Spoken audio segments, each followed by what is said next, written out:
I'm going to go ahead and show you how to set up assessments in your classes. I'm in my sample class and I'm on week 1 and I'm going to click Add Content Block and then I'm going to choose Assessment.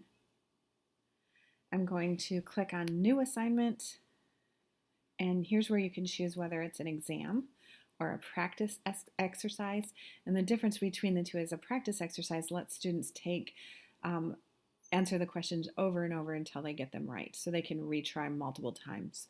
We're going to choose an exam, and let's call this test exam. Here's where I'd put in a description of the test exam.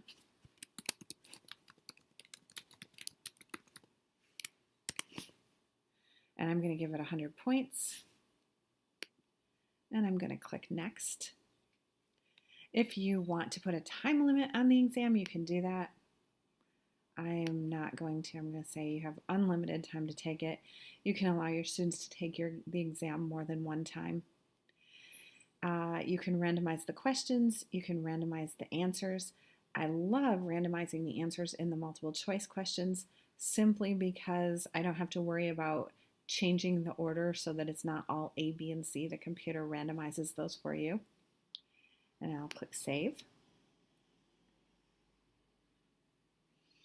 And once we have this here, it's going to show up under our Assessments tab, and we're able to add questions. And you have a lot of options for adding questions.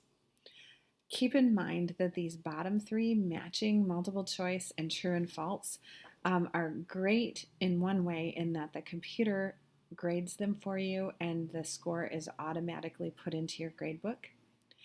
Fill in the blank is kind of like that, except for fill in the blank, your student has to spell everything and capitalize and punctuate everything exactly as you have it in the answers.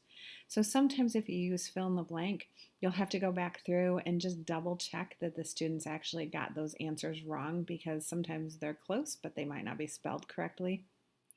And then obviously with a short answer or essay, you're going to have to go through and grade that before a grade is put into the grade book. So let's choose multiple choice. And I'll add a question here. Let's see.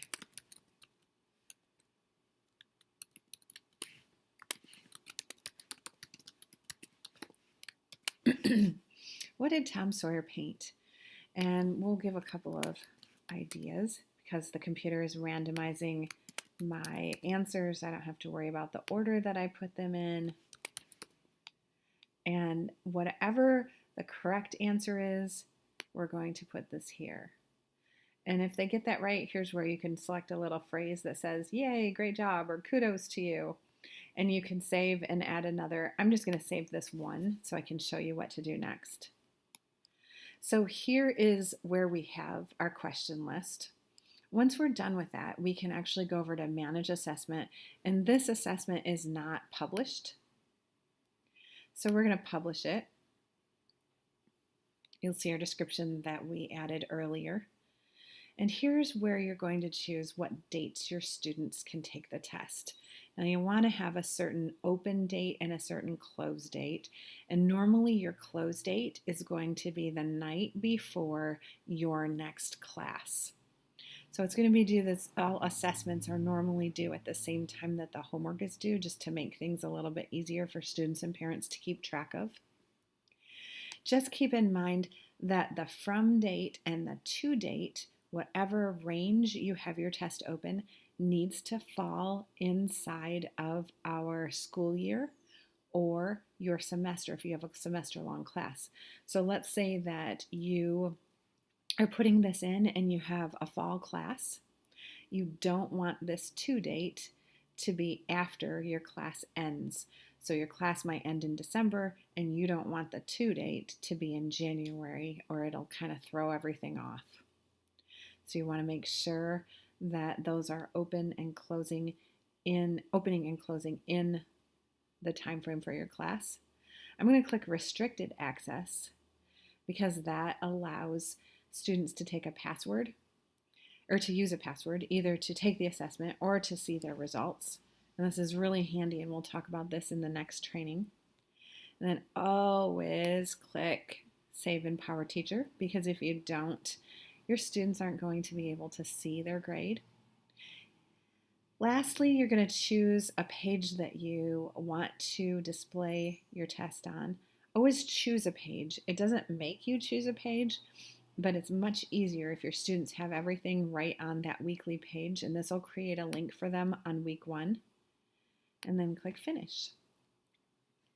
Here's where you would add your passwords, and we're going to do that in the next training. So I'm just going to click Done here. And I'll show you what that looks like.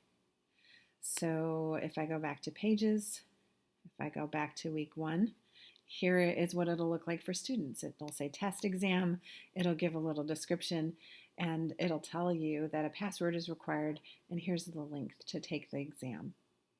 You can actually access your students' results right on this page, or you can go to the list of your assessments